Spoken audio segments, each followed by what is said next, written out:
You're listening to Language Caster's Learning English Through Football podcast.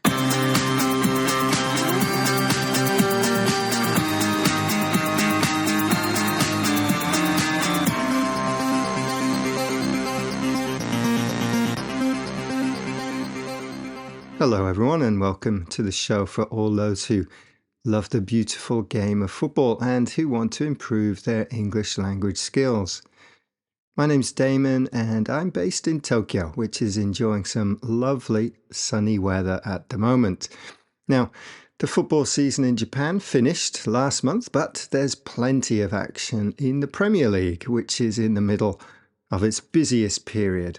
And we'll take a look at some language to describe how teams are doing in the league in this show.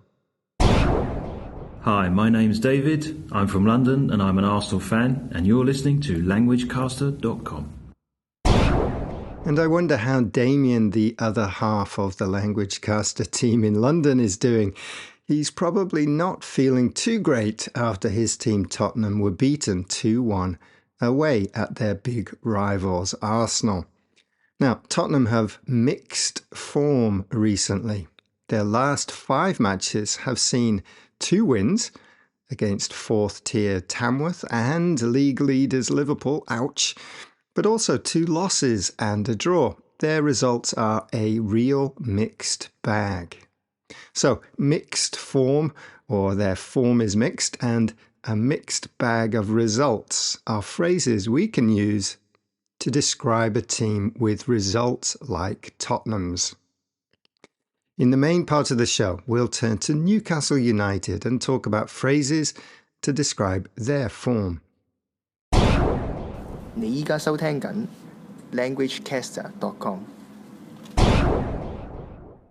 Yes, you are listening to languagecaster.com, and that message was in Cantonese. We'll have more languages throughout the show. Try and guess which ones they are, and we'll give you the answers at the end of the show. Você está ouvindo languagecaster.com. Right, on today's show, we're looking at phrases to describe form, and we'll focus on Newcastle United in the Premier League. After that, we'll hear from Damien, who will give us his predictions for 4 matches being played this weekend. We'll wrap up with a review of the vocabulary we looked at, and we'll also tell you the languages of the stingers we have used in the show. Okay, let's start with Newcastle and the phrase winning run. Du lytter til languagecaster.com. Newcastle United sit in 4th place on 38 points. That's 9 behind the leaders Liverpool. Usually we would simply use the be verb to describe a team's position. Newcastle are in 4th, but you can also use sit. Newcastle sit in 4th. They have slowly climbed up the table because of a 9-game winning run.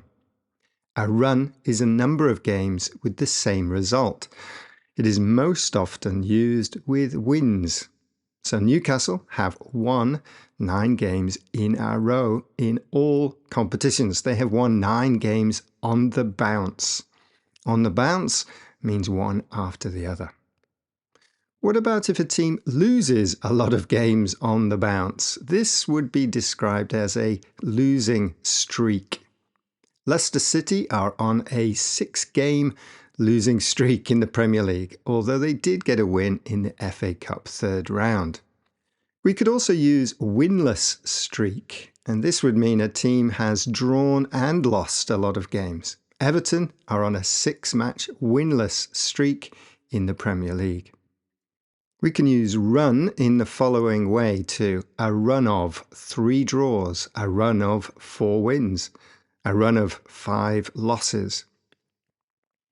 We use the preposition on with this structure. So Newcastle are on a run of 9 wins.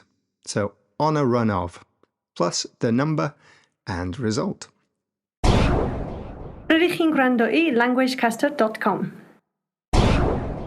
The team with the best form is top of the form table. while a team with the poorest results lately is bottom of the form table. It's common to use the last 5 or 6, sometimes 10 games to talk about recent form. With 9 wins out of their last 10 matches, Newcastle are firmly on top of the form table, while Leicester's 6 losses on the bounce puts them bottom of the form table. So for Newcastle's next match against Bournemouth, we can say Newcastle go into the game in great form, or they go into the game top of the form table. Can they make it 10 in a row? A 10-match winning run? Form suggests they can. And what's the longest winning run in the Premier League? Well, it's 18, an 18-game winning run. You could also say winning streak. This record is jointly held by Manchester City, 2016-17 season, and Liverpool, 2019-20 season. Newcastle are halfway there. State ascoltando languagecaster.com. Okay, time to take a look at predictions. I'm just 2 points behind Damien in the predictions race, and I'm hoping to overhaul him in this round. Right, I'll hand over to Damien now, who recorded his predictions earlier.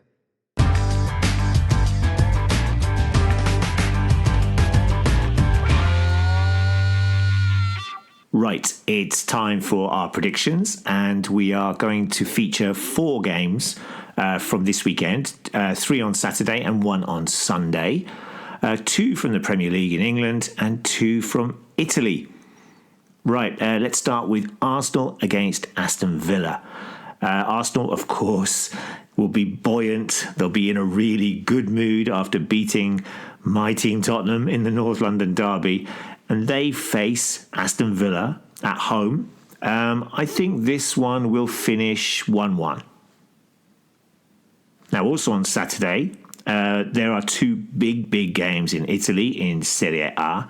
Juventus take on AC Milan, and I think this will finish in a draw because Juventus are the draw kings of Italian football this season. 1-1 again.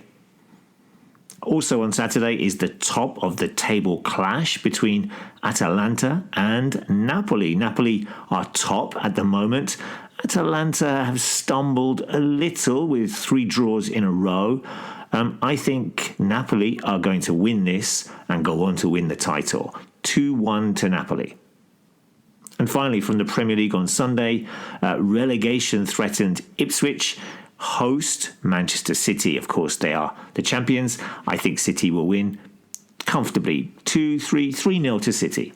How about you? What do you think? Nice one, Damien. What do you think, listener? I also think there will be a draw in these 4 games, but I think it will be between Atalanta and Napoli. 1-1 in that match. Like Damien, I also think Man City will easily beat Ipswich, and I also think it will be 3-0. As for the other 2 games, Arsenal will sneak past Villa 1-0, and Juventus will run out 2-1 winners against AC Milan. It was interesting to hear Damien use one of the phrases we have looked at today. Atalanta have slumped a little with 3 draws in a row. So Atalanta have drawn 3 on the bounce. Hi, my name is Joe. I'm a York City FC fan, and you're listening to languagecaster.com. Okay, it's nearly the end of the show, so here's a reminder that if you have any questions about the language of football or comments on our podcast, please contact us via email at admin@languagecaster.com. Also, come along to our website to check out the Football Language Forum, where you can ask and answer any questions you have on football language. And we've recently had some questions around the phrase, go up the pitch. And we've also had the phrase FC set piece, which I think is connected to Arsenal. Also, visit our huge glossary of football vocabulary. And of course, please tell a friend. Give us some likes and follows on social media. We're on Instagram, Facebook, and Blue Sky, among many others. พวกท่านกำลังรับฟัง languagecaster.com Thanks for that message, which was in Lao. Today we also heard some stingers in Portuguese, Danish, Welsh and Italian. How many of those languages did you guess right? Thanks everyone for listening today. We focused on phrases used to talk about a team's form. We had mixed bag of results, winning run, losing streak, winless streak and form table. Let us know if you hear these expressions in any language during the next week of football. We have a transcript for this podcast with lots of vocabulary support for you, and you can read the transcript to this show while listening. Enjoy all the football this weekend, and we'll be back next week with a new football language expression. Ta-ra! Thanks everyone. Enjoy all the football. Bye bye.